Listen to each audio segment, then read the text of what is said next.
எல்லோருக்கும் வணக்கம்.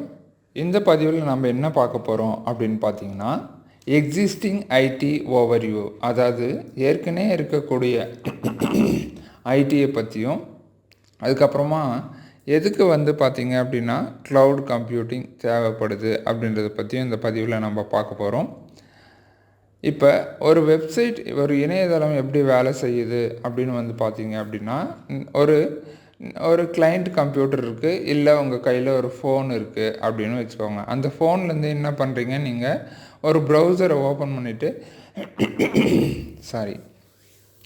ஏதோ ஒன்று தேடுறீங்க, சரிங்களா? அதுக்கப்புறம் என்ன ஆகுது அப்படின்னா, நீங்கள் தேடுற விஷயம் உங்களுக்கு கிடைக்குது. சரி, அது எங்கேருந்து கிடைக்குது அப்படின்னு பார்த்தீங்கன்னா, வெப் சர்வர்லேருந்து கிடைக்கும். நீங்கள் ஒரு ஏதாவது படிக்கிறதுக்காக ஒரு கட்டுரையை தேடலாம். அப்படி இல்லைன்னா நீங்கள் ஒரு அதாவது வீடியோ காணொலியை தேடலாம். அப்படி இல்லை பாடல்கள் மாதிரி கேட்கக்கூடிய ஒலிகளை, இசைகளை நீங்கள் தேடலாம்.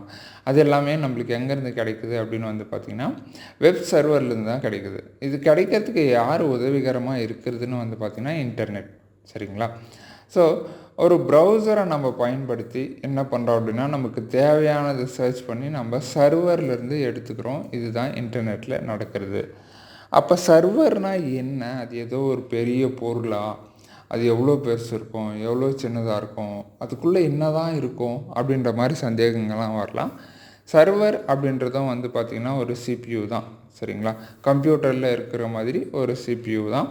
சாதாரணமாக நம்ம வீட்டில் பார்க்குறோம் இல்லைங்களா, அந்த மாதிரி டெஸ்க்டாப் கம்ப்யூட்டர் மாதிரின்னு வச்சுக்கோங்களேன். என்னென்னா இதனோட திறன் கொஞ்சம் அதிகமாக இருக்கும். கொஞ்சம் அதிகமாக வேலை செய்யணும், நிறைய பேருக்கு பதில் சொல்லணும் அப்படின்ற இடத்துல இருக்கும்போது இதனுடைய திறன் அதிகமாக இருக்கும். அதில் ரேம் இருக்கும், ஸ்டோரேஜ் இருக்கும், டேட்டா பேஸ் இருக்கும், இதெல்லாமே இருக்கும். அது மட்டும் இல்லாமல் ரூட்டர், சுவிட்சஸ்ஸு, இந்த மாதிரி நெட்வொர்க் சம்மந்தமான விஷயங்கள்லாம் அதில் இருக்கும். என்னென்னா அது எல்லாமே பார்த்திங்கன்னா கொஞ்சம் அதிகமாக திறன் வேலை செய்யணும் அப்படின்றதுனால, இப்போ வேகமாக போகிற ஒரு இருசக்கர வாகனம் இருக்குதுன்னு வச்சுக்கோங்களேன், அதனுடைய சிசி அதிகம் அப்படின்னு சொல்லுவாங்க, சரிங்களா? அது பெட்ரோலை கொஞ்சம் அதிகமாக எடுத்துக்கும். இந்த மாதிரி அதுவே மெதுவாக போகக்கூடிய வண்டி சிசி கம்மியாக இருக்கிற வண்டி பார்த்திங்கன்னா ஒரு குறிப்பிட்ட வேகம் தான் போகும், ஆனால் கொஞ்சம் தொலை தூரமாக போகும். இந்த மாதிரி பார்த்திங்கன்னா ஒன்றுக்கு ஒரு வித்தியாசம் இருக்கிற மாதிரி கணினிகள்லேயும் சர்வர் அப்படின்றது ரொம்ப பெருசாக இருக்கும். சரி, இப்போ ஐடி இன்ஃப்ரா அப்படின்னா என்னன்னு பார்த்துக்கலாம், சரிங்களா? இப்போது ஐடி இன்ஃப்ரானா என்னென்னா, டெஸ்க்டாப், சாதாரணமாக நம்ம வீட்டில் பயன்படுத்தக்கூடிய கணினி, சர்வர், அதாவது இந்த மாதிரி வெப்சைட்டுக்கெல்லாம் பயன்படுத்தக்கூடிய கணினிகள், அதுக்கப்புறம் பார்த்திங்கன்னா நெட்வொர்க், ஸ்டோரேஜ், அதாவது தகவல்களை சேமிக்கக்கூடிய இடம், இன்னும் சொல்லிகிட்டே போகலாம், சரிங்களா? டேட்டா பேஸ் அப்படின்ற மாதிரி, விர்ச்சுவலைசேஷன் அப்படின்னு சொல்லினே போகலாம். சரி, இப்போது ஒரு நம்ம சின்ன தொழிலை தொடங்குகிறோம் அப்படின்னா நம்ம என்ன பண்ணணும் அப்படின்னா, நமக்கு எத்தனை சர்வர்கள் தேவையோ அத்தனை சர்வரை வாங்கணும். ஏன் நம்ம வாங்கணும்? இப்போ ஒரு தொழில் தொடங்குகிறோம், அந்த தொழிலுக்கு இன்றைய காலகட்டத்தில் பார்த்திங்கன்னா அந்த தொழிலை பற்றி காமிக்கிறது எதுனா வெப்சைட். அந்த வெப்சைட் நம்ம அதை இயக்கணும் அப்படின்னா நம்ம என்ன பண்ணணும்னா, முதல்ல ஒரு கணினியை வாங்கணும். அந்த கணினிக்கு பார்த்திங்க அப்படின்னா நம்ம அதுக்கு தேவையான சில விஷயங்கள்லாம் கொடுத்து அது என்ன பண்ணணும், அதை நம்ம 24 மணி நேரமும் இயக்கணும். அப்போ தான் நம்ம வெப்சைட் இயங்கும், சரிங்களா? சரி, இப்போ அதுவே நமக்கு தொழில் வளருது, ரொம்ப பெருசாகுது அப்படின்னா நம்ம என்ன பண்ணோன்னா, சின்னதாக ஒரு ரூமில் துவங்கக்கூடியது. இப்போ கூகுள் நிறுவனங்கள்லாம் பார்த்திங்கன்னா, பெரிய பெரிய நிறுவனங்கள்லாம் சின்ன ஒரு அறையில் துவங்கப்பட்டது தான். இன்றைக்கி உலகளாவிய பெயர் பெற்றிருக்குது அப்படின்னா அதுக்கு காரணம் அதனுடைய வளர்ச்சி. இப்போ இதுவே நம்மளுடைய நிறுவனமே கூட வளருது அப்படின்னா நம்ம என்ன பண்ணுவோம் அப்படின்னா, அதை பெருசாக்குவோம், இன்னும் நிறைய சர்வர்ஸ் எல்லாம் மாற்றுவோம்.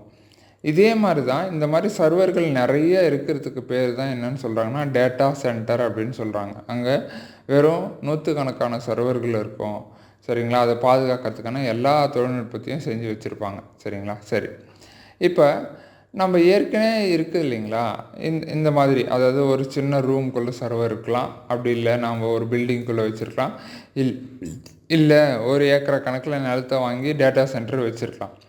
இந்த மாதிரி நாம் பயன்படுத்தும் போது அதில் உள்ள பிரச்சனைகள், பாதகங்கள் என்ன, எல்லாத்துலேயுமே சாதகமும் இருக்கும், பாதகமும் இருக்கும்.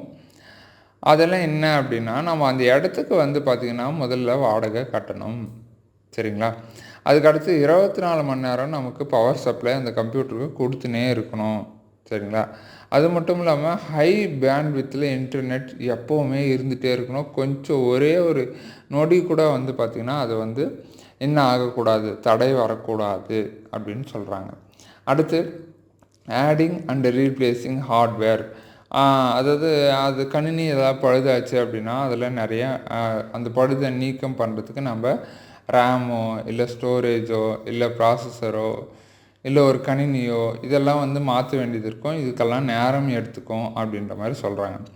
அதுக்கப்புறம் அந்த இடத்த பார்த்துக்கிறதுக்கு நம்ம என்ன பண்ணணும் அப்படின்னா என்ஜினியர்ஸ் அந்த தொழில்நுட்பத்தை தெரிஞ்சவங்களுக்கு நம்ம வந்து என்ன பண்ணணும், வேலைக்கு வைக்கணும் அப்படின்னு சொல்கிறாங்க.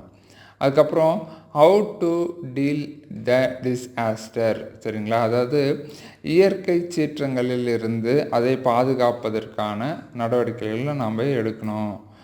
எடுத்துக்காட்டாக வந்து பார்த்திங்கன்னா தீப்பிடிக்கிறதா இருக்கட்டும், இல்லை பவர் ஷட்-டவுன் ஆகிறதா இருக்கட்டும், இல்லை வந்து பூகம்பம் வர்றதா இருக்கட்டும், இல்லை மழை வெள்ளம் இந்த மாதிரி விஷயங்கள் வர்றதா இருக்கட்டும், இந்த மாதிரி நிறைய சொல்லிகிட்டே போகலாம். இந்த மாதிரி எல்லாம் வரும்போது அது என்ன பண்ணணும் அப்படின்னா நம்ம வந்து தடுக்கணும்.